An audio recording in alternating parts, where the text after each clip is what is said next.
Hey everyone, welcome back to Creekside, Homestead, Alaska. If you're new here, I'm Karen. Sean. And it has been a couple of weeks since we have done a video, and the reason for that is it has been ridiculously cold outside. And we're talking, I think yesterday it got down to, our lowest was 39 below zero. And it's been that way, not that cold, but it has been cold for a few weeks. So we had to, basically our last couple of weeks have been taking water to the chickens because everything it just freezes within an hour. So it's just been a lot of running around, and we just haven't had time to do much of anything else really.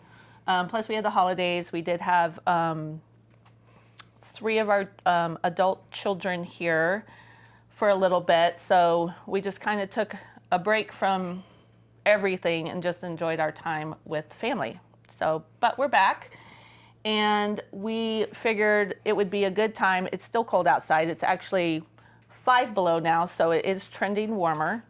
It feels a lot warmer. If you've ever been in really harsh cold, minus 20 to 40, you'll realize how much, 0 to 5 below feels a lot warmer. I mean, it's interesting to say the least.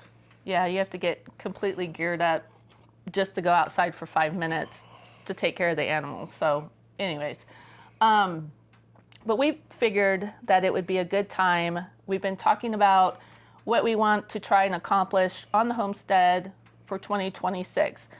Not necessarily goals, maybe more intentions, because I'm sure we're probably not going to get all of it done, but... And things come up. Yeah, things break. But all the time. And we're going to talk about that. But yeah, so we figured we'd bring you along, kind of, we're going to talk it out a little bit. We do have some things listed. So let's get going on it. Yeah. Our first topic would be our garden. It's a big part of what we do. I mean, yes. It's a very big part of what we do. And it's ever growing. I mean, ever improving. And that's mainly what we're talking about, is not as much growing or expanding things around the homestead, but improving. And some of it will be expansion, but definitely improving. And I'll be doing a different video all by itself on what's going to go in the garden this year, because that's going to be definitely expanding on that as to the quantity, but that's for a whole nother video. For this one, the first thing we want to do in the garden are the greenhouses. Yeah, so one thing we were talking about is when we built these greenhouses, or built the main one, and then the other one keeps changing, we bought plastic. I think we bought like 400 foot length by like 30 foot width or something to that effect. But anyway, we bought it, and it is greenhouse plastic. And it says right there when you buy it that it's, in the sun, it's good for 3 to 5 years. And we've got about 4 years on it. Maybe 5. I think 4, because we didn't have it the first year. So we've got about 4 years on the fabric, on the plastic. And it does, it takes a beating sometimes, especially in the winter. You have to brush it off, and, it gets smacked around. We get windstorms where the branches will go through it from the trees. Yeah, there's a lot of holes in it. Yeah. So anyway, one of the things, we're probably gonna have to replace the plastic at minimum. And I have a thought to maybe improve the main greenhouse, maybe, change it to a high tunnel. I don't know. But right now we're gonna have to put new plastic on it at minimum. And we'll post pictures of what we think we want things to look like and see how it ends Possibly. up doing. Because I have a vision for what I would like the greenhouses to look like. And I'm the one that has to build it, so we'll see how it turns out. That's the big one. The small one, we're still trying to figure out what we want to do in that one as well. This past year, it's an old Shelter Logic frame, and it used to have the Shelter Logic plastic on it, and it was not very good. So we put the same greenhouse plastic on that one this past season, and it did a lot Made better. a huge difference. Huge difference. But we put everything in bags in there, and I think we want to figure out. Make it more permanent. Yeah, we're going away from the bags and more into permanent structures because we're going on 5 years now. Raised so. beds, in ground, all of it. Yeah. And the only thing we're fighting there is the aphids, but that's a whole other issue. So that's it for the greenhouses. No, the for the small greenhouses. greenhouse, we're still trying to come up with a permanent plan, but Yeah, more permanent. I still know I have a vision for that one too. The main holdup, honestly, is cost. I mean, we're on a budget, and it costs. Right now, most of the stuff we have around here is built with recycled materials. Free stuff, that type of thing. And we'll continue to do that if we can. Yes, absolutely. It's just something we like to do. The in-ground beds. If you've watched our other videos, especially ones from this past summer, we are we're definitely expanding the garden in size. So we're using more of the available space that we have. In the last couple of years, it was like all flowers and Used to be raspberries. Which made it difficult because the raspberry roots are just so prolific underneath there. We're still popping up raspberries all over. But I'm trying to go with more of what can we produce out of the land that we have. So anyways, those in-ground beds that we did potatoes in last year, and we tried to do some brassicas, and that was a big fail. So we're trying to figure out what we can grow there and what we need to do to that soil, because this is our third year of trying to what's the word I'm looking for? Well, I don't know. Amendments. We were talking about That's the amendments. the in-ground beds and doing the perimeter on them. That's okay. So we're gonna do. But Okay, getting away from that. Yes, I went down a rabbit hole. the blooper reel. The first thing we want to do with those in-ground beds is put a perimeter around it. Especially the potato patch. Yes. Because it did really well. I mean, we're not. This is the potato patch by the greenhouse. Yeah. It did well. It could do better, but I think that it's just a matter of getting the soil right. And we had the brassicas up next to that potato patch as well, which did really, really well. That was the best we've had with the brassicas. Yeah. The broccoli, the cauliflower, all of it did so good on the back side of that. Right. And we'll do that again. So now we want to make it permanent. Right. More That was sort of a permanent. test. Yeah. If you see our other videos, that was a sort of a test. And now, like Karen was saying, we're going to make it more permanent. We'll put a barrier around it, put a little bit more soil, more amendment in there, which we have amended everything at the end of the season. There's another video on that.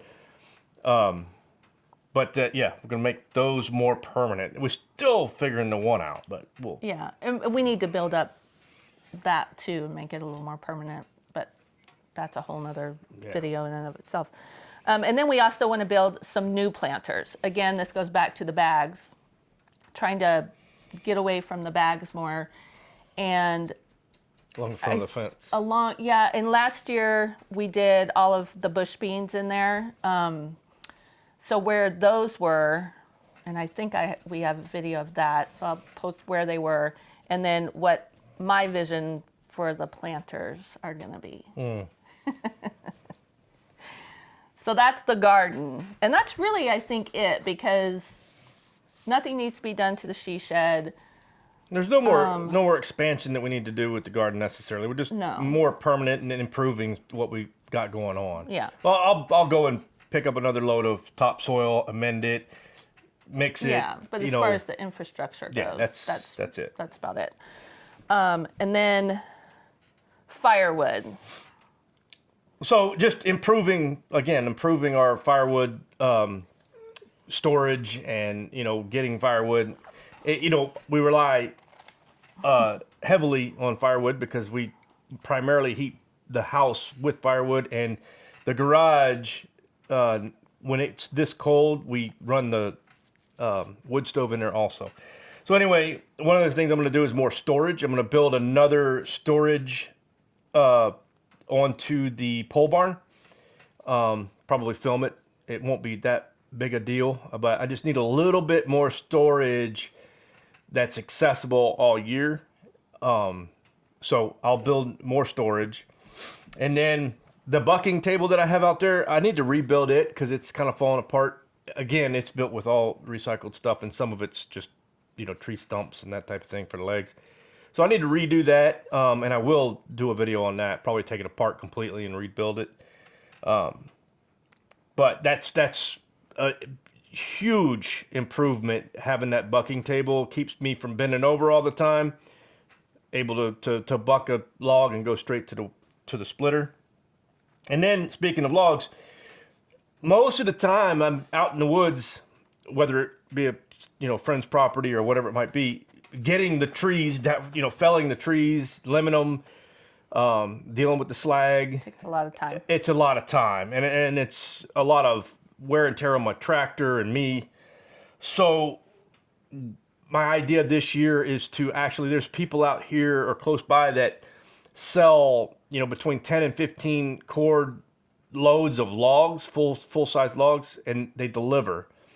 And it is cost effective based on the price of heating oil. It's still way cheaper than heating our house any other way. So likely going to order that and split it with my brother-in-law maybe, and then just have the logs delivered and then work on them right here on the property. So I think that's what we're going to do this year. Yeah.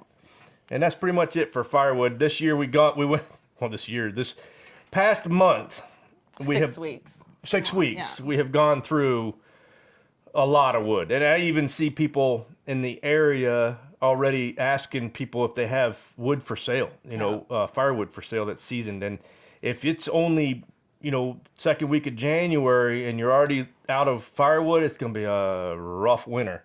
We're not out. Yeah. Matter of fact, we have backup wood too. It's just cottonwood and stuff that we normally burn in the garage. It's not as good because it doesn't last as long. Mm-hmm. But it's there if we need it. We are trending on getting much warmer within the next couple weeks. In fact, we're supposed to get dumped with snow here in the next few days. So hopefully we don't go into a stretch again. Normally we do. Hopefully Mother Nature gets her prescription filled because she's been off her meds for about 6 weeks. She's been unhappy for we went from negative 35 to 20 inches of snow. Yeah, that was just a few days ago, and now we're back to 35 below. Well, yeah. Overnight, literally. Yeah, it was overnight. It was insane. So you have to get all of your snow cleared, and all of that has to be done before it gets cold again because everything will break. You can't use a plastic snow shovel hardly in that weather. It'll snap. And the tractor won't start, and the blowers probably wouldn't start. And so you have to get it all done. I mean, granted, we are retired, so we have the time, but yeah. But what did it take us? It took us 6.5 hours. It was 6.5 hours to clear all that snow with the tools. Yeah. To get it cleaned up. It was a lot. And we had to get it completely cleaned up because then I had a job the next day I had to go to. So, anyway. Yeah. Okay, so next is the livestock, which I always love talking about the livestock. This is one of the more fun things we do on the property.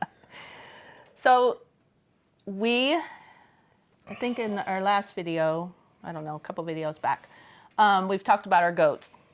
And we had Mr. Dilbert on site for a few weeks that our friends loaned him to us to, hopefully we are going to have baby goats in the end of May, beginning of June. We hope. And if that's the case, normally, on average, I think the goats usually have 2 babies is the normal. They can have up to 5, but the norm is 2. So we're looking at 4 babies, hopefully. And if that's the case, we want to expand that goat pen and the hay barn just a little bit because we want each goat to have the space with their babies alone before we put them all together. Just because last summer we lost the 2 babies that Peaches had. And so, yes, I know that's part of it. It's part of homesteading. It's part of having livestock, but it was still pretty traumatic, and I'm going to try everything I can to not let that happen again. Right. Absolutely. Because we think that Peaches was just putting her babies in a safe space, and it just wasn't big enough for all of them. So we have to think about those things and make sure that those areas are blocked off, that she can't get into any small areas because she's not a small goat. She is a small goat.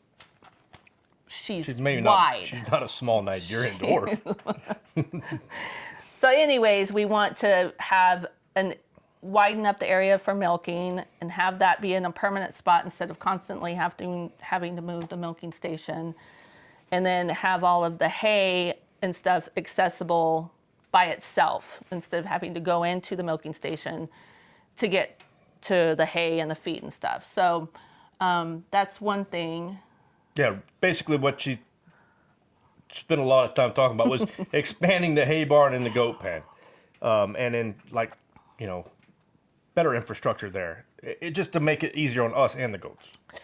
Adding chickens, not a whole lot to say about that other than we do have 9 chickens out. They are, 12 weeks now? 3 months, 3.5 months? So, yeah. And we're still don't know how many of those are going to be roosters. So by the looks of it, we're probably going to have a few, which means we're going to have to get rid of the roosters or cull them and have them we'll keep for... one. Yeah, we'll keep definitely one, but that's all we need is one. And then we'll have to add on because we want to have 12 in that coop at least. Yes. So one 12 rooster layers. and 12 layers Yes, that's our goal. That's the idea. We still have the 3 that live in the goat pen, but they're going to be 4 or 5. So we'll see how they do. I don't. Let's just put it this way: they better start laying this summer again, or they will be permanent in that pen until they're not with us anymore. well, until they stop laying eggs. Anyway. Anyways, those are the 3 that have names, so we all know how I am about names. I don't name the other chickens. I have no problem with that, but those 3 might be an issue with the family. Anyways, next, this one's exciting for us. Pigs. Yes, it's our next venture into livestock. Is we want to get a breeding pair, and our idea is to breed pigs, not to make money necessarily, but to have the pork for us and family, and to sell what we can to offset the cost of keeping them. So what we were thinking of keeping, when we get the pig, once the babies come, we would keep 2 of them, right? And then sell the rest. That's part of, Yeah. We'll see how big they get Yeah. and all that. But yes, that's the plan, is to keep 2 to slaughter and then sell the rest, whether it be to family or whatever. To again offset the cost of keeping them. Yeah. And it should work out if everything works out. You gotta. The initial cost is the problem with Right. pigs. Up here in Alaska, a breeding pair can cost quite a bit of money. Well, not to mention building the pen. So that was what we're talking about here, is the infrastructure. So I'm going to build at least the pen part of the pig pen, and if we decide we can afford to get the breeding pair this year, then I'll build a box for each pig, each of the breeding pair. We have a really good area picked out on the property that I think Yes. is going to be perfect for them. Yes. They'll be sheltered enough, and easy enough for us to get to them. We won't have to worry too much about predators right here. But Well, especially there because it'll be all treed in. yeah, so that's the plan, is we're going to clear just enough area for the pen. But anyway, that's another video coming. this summer is when I build the pig pen. And then meat chickens. Now we're not sure if this is going to happen or not this year. It's a big expense. We talk about talking about this every year. We haven't done it yet, and it's a really short venture. I mean, it's like 8 weeks. Yeah, I think so. But eight to the 12 cost weeks. to do it. First of all, the cost of to get the meat chicks. That's the only real cost. I mean, other Well, than the feeding feed, them. Yeah, because you have to feed them a lot. Well, right. It's, you end up, I think we figured it up to be about $10 to $12 per chicken. That's a lot for a chicken. However, and then this is something we always talk about, the meat's better for you because Yes. it's going to be what we feed them. And a lot of it will be free range. And we just actually ate one of our, I've never canned chicken before, and especially not from ones that we culled. But we recently opened a jar of that, and it, hands down, there's just no comparison. It's the best. It's the best tasting chicken I've ever had. Yeah. The fat that's on them is just so rich, and it's so much better for you. 'Cause, Yes. First of all, those chickens before we culled them spent a whole summer just foraging, Free range, and they were eating almost none of the chicken feed that we buy. Yeah. They just foraged for their own, and that's where it's at. I'm telling you, the eggs were better and the chicken was better. Yep. So we're still, meat chickens is still on the list for this year, but We'll see. it's still at the bottom of the list, so who knows? Maybe someone will be getting rid of some meat chickens. Yeah. Okay, next are the house. Well, I mean, Not a ton here. There's a couple of projects, good, improvements to the house we want to make. But first thing was we had some issues again, like you do every winter. A couple of times that we had to do some emergency repairs. First one was the laundry room. The drain froze again. So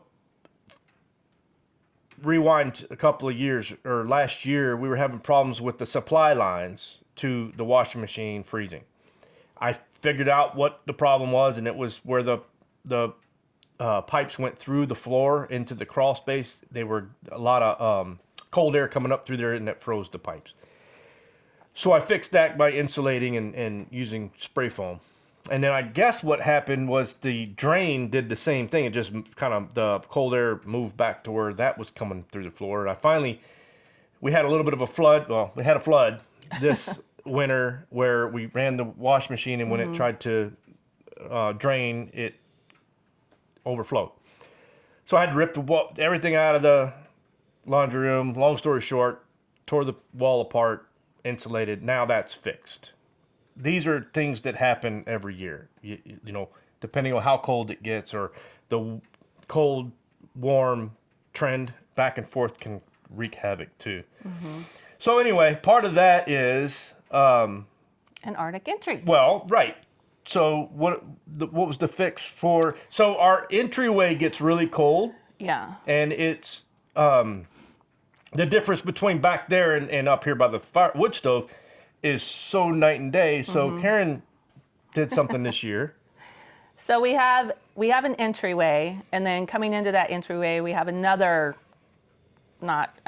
entryway, hallway, small hallway, and I'll put pictures up. But in between those two areas, we just decided to put a blanket up and see if that would make any difference. And it doesn't even go all the way to the ground. It's just, there's still a few inch gap at the bottom, and it made a huge difference. It was a makeshift Arctic entry. Yeah.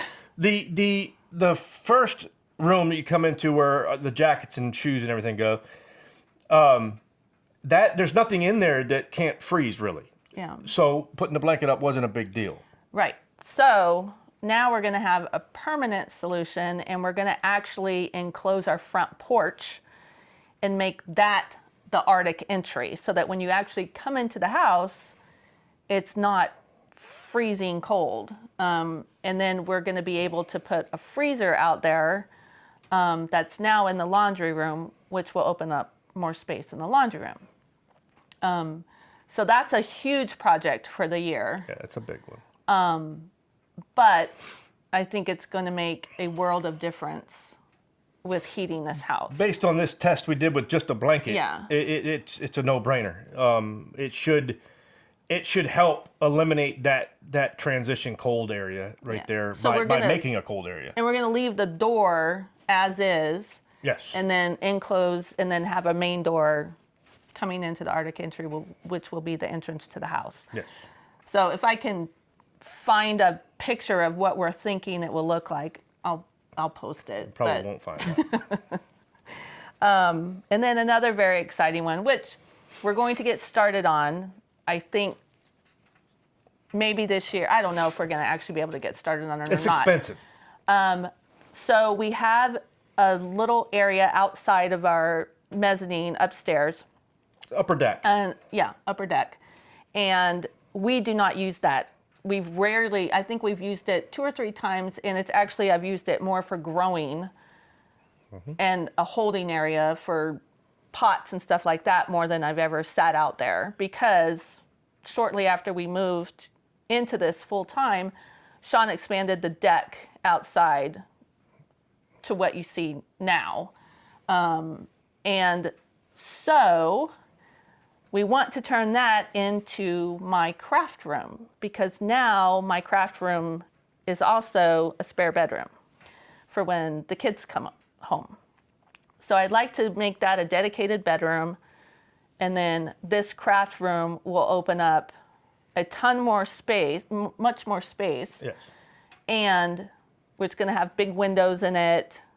And I will design and show you how I want it to look, because it's going to have huge windows so that we can also possibly my goal is to put the lemon tree in there. And if that works out, a couple other. Yeah, we'll grow some stuff up there. I really want a fig tree, and I really want it to grow. It's south facing, so it gets a lot of sun when there is sun. So I think it'll work out really good as a supplemental place, maybe to grow all the herbs and kitchen stuff. And it's adding more square footage to the house. Well, it gets your craft room out of the bedroom, Yeah. so we can actually put maybe another bed in there, and Yep. it gets a little cramped when you have more than 6 people in here. So Yeah. it'll be nice to do that. But anyway, that's a big project. That's an expensive one. Probably won't happen this year. We'll probably put that on for next year, but we'll see. Unless we hit the lottery. Yeah, then there's the lottery thing. Another small one that I would like to tackle, I usually do something to the kitchen every year.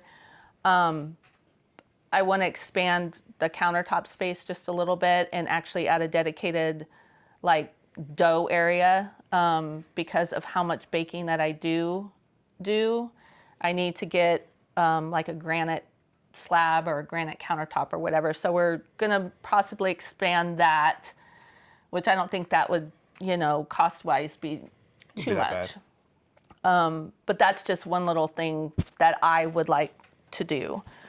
Another huge project that is going to take a couple of years to get completely done is our bathroom.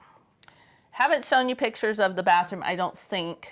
But when we bought this place, it was a huge selling point because, it's just a beautiful bathroom. But for a cabin this size, it's pretty big. It's pretty big. Somebody did an addition onto the house, and the addition was basically the entryway up through the bathroom. So they made the bathroom bigger. And they put a huge soaking tub. Huge. Which, when you first look at it, it's a woman's dream to have that big of a bathtub, and you just get to soak in it. Unless you live with a well Yeah. and a propane hot water heater. It probably cost me $100 to fill that tub. Then that's no joking. That's exaggerated. It does cost, though. Well, yes. And by the time it filled up, it wasn't even warm. Right. It's massive. It was probably some husband that was doing his wife a solid, and then she probably never came out here again after that. So So we're going to redo the bathroom. Long story short. Yeah, the goal is to turn the spot where that soaking tub is into a walk-in shower, then get rid of the pedestal sink, and then put a vanity in opposite the shower. And where the shower is now will become a linen closet. Yes. The timeline for that is we have to take that tub out first. Well, they built the door and wall after the tub was in. Yeah. So, in order to take the tub out, we're going to take that window out, which we were going to do anyway. Yes. Because that window would have to go away for the walk-in shower. Yep. So we're going to take the window out, get the tub out, and then wall that in. That would be, back up. Step 1 is to get the tub out. Yes. Step 2 is to remove the pedestal sink and put in the vanity. That's got to be at the same time. And to repipe that. And then the last major step is to build the shower. And then we're removing the shower surround, the existing shower surround and everything, and then making a linen closet out of that can be last. Yeah. But this year, the plan is to get the tub out, the pedestal sink out, and put a vanity in, if financially it works out. Yeah. But, in Alaska, you can't be doing things like that in the winter. So it's, our busiest time is when I have to get that done. Now, once we get the tub... And coordinating people to come help us because there's no way we can do it by ourselves. Getting the tub out and that window out, get the tub out and, building that wall up, that can be done in the summer. Everything else can be done in the winter. Yeah. Yeah. And we do have ideas on how we want that to look, so I'll definitely post those because it's just going to be night and day. It's going to be a totally different bathroom. Where are you going to get all these pictures of fake stuff? I have them on my Pinterest board. Oh, okay. They're just ideas. It's not actually how it's going to look. You said you're going to post it, though. I'm going to put a picture. Okay. So that's it, really, for the house. Little, well, I shouldn't say that's little, it. huge. That's it for this year. Yeah. I mean, and again, the craft room thing probably won't happen this year. Maybe it might get started. That might be another one that's going to take a couple of years to get done. Yeah. I would like to get that to the point. I'd like to get it to the point where I can work on it in the winter because creating winter projects is ideal. Yeah. And then last, we just have a couple of things that we want to do to the garage, and Sean's already started. And the first thing is expanding the loft. Yeah, basically it comes down to more storage. So, and I'm doing a video on it, but again, it has to be done in stages. I'm gonna finish it here pretty soon. And it's just in the shop above my head in the shop, instead of having a cathedral ceiling, we'll put another loft floor in, and that will give us another 25 or 30% storage area. So that will open up more storage, a lot of extra storage. And plus, we were also thinking about putting like a rowing machine or something up there for, especially for the winter. And it will give me more storage room for canning,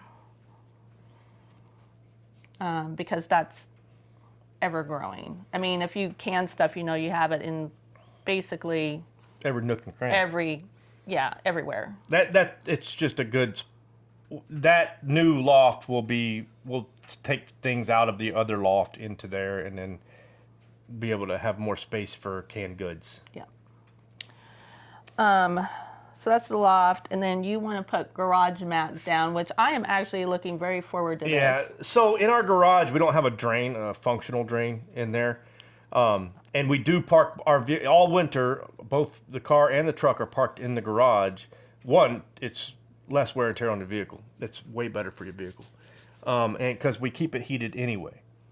So we park in there. Well, when you are out and about and you get snow and ice all over your car, in it, under it, whatever, and you park in there, it melts. And without a drain, that water just goes and it just sits for quite a while. Especially on my side. Now, we did a video where we were drying out the potatoes in the garage, and that's where I park in the winter.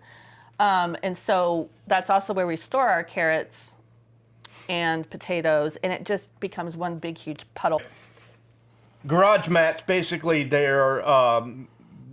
contain water. You know, that's just a mat that you're able to park on, and it's supposed to hold the water. And then once everything melts, you can squeegee it out of the garage, and so it doesn't get all over the place. They're kind of steep, so that's the only reason I don't have them yet. And then heating in the garage. So this, because of how cold it's been, I spend a lot of time going back and forth between the house and the garage, stoking wood fires, starting fires. So the small Toyo that's in the garage is too small for the garage. So once it gets below 0 outside, it's only set to 50 degrees, but it will run 24/7. It will never shut off because it can't heat it enough to get to the set temp or get above the set temp enough to shut off. So keeping that wood stove going is normally not a big deal, but this year with this 6 weeks of sub-zero weather, it's I've burned through almost all the wood that I allotted for the garage because I have a stack that's just for the heat in the garage. But I've burned through almost all of it in that 6 week period.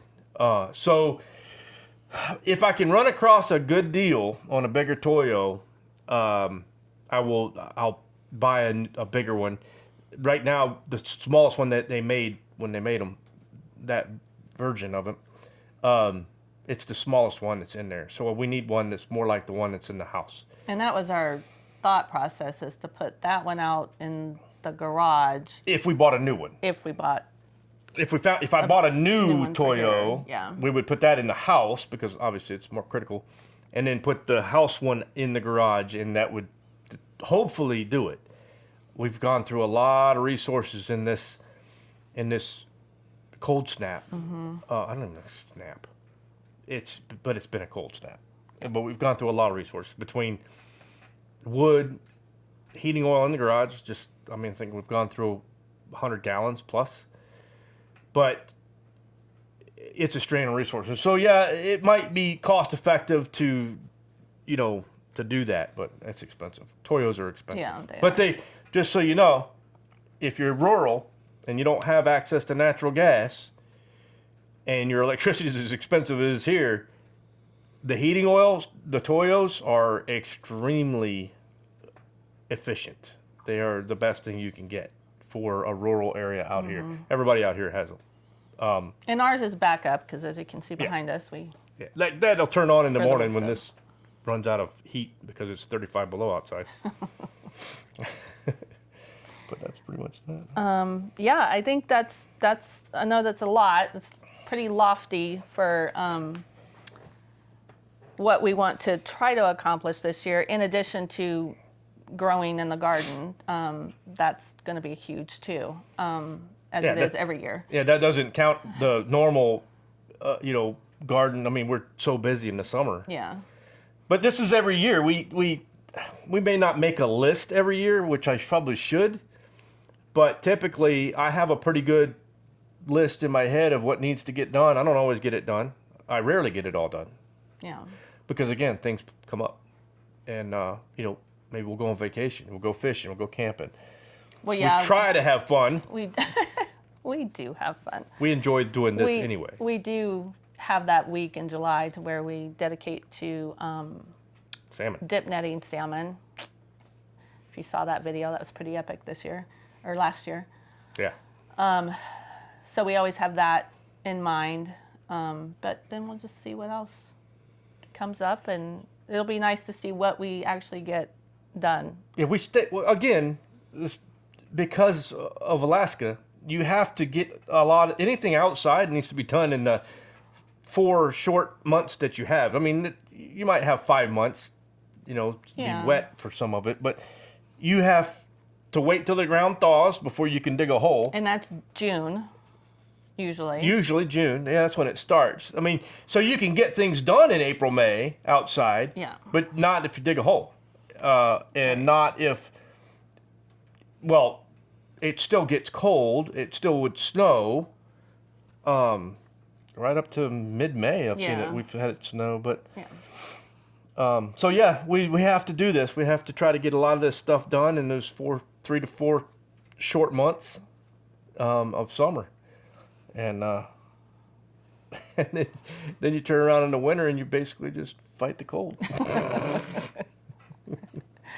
Yep. Having winter projects is important to me to try to stay busy, but this year, with this cold snap, there's not much you can do. You really can't. I can't be in the shop working all the time because it's just constant, feeding wood stoves and I've been, and with the loft expansion that I started, it's messed up my shop to the point where I have to finish that before I can actually use the shop as a shop. Oh yeah, that's true. So I've been kind of kicking myself out of the shop for a while. But hopefully, we're on the trend. Yeah. In the next couple weeks, we're supposed to get dumped again, which will lead back to removing snow. Yeah, right. This year's been like that. It's either been cold or snow. People probably wondering why the heck we live where we live. But sometimes I wonder. yeah, we wondered that a lot in the last 6 weeks. Yeah, when it snowed 20-something inches, and then the next day after that it was 35, 39 below. Yeah, that was not Yeah, that was fun. like that hurt. But we do love it. We love what we do. We love where we're at. We love being self-sufficient. Yeah.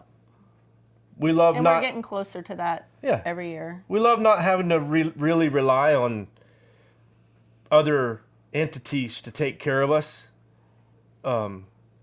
If we really needed to, we could do it on our own. We'd be fine. Mm-hmm. We'd survive. At best, we would survive. And it's just it's just you're learning stuff every year. We've been here 5 years, and we're still learning about our house. And 5 years. Oh yeah, geez, we've been in Alaska a long time. But so yeah, it's just a constant learning and figure out what needs to be done. You do it then. No. Okay. Well, I think that pretty much covered everything. We're going to close this conversation up, and I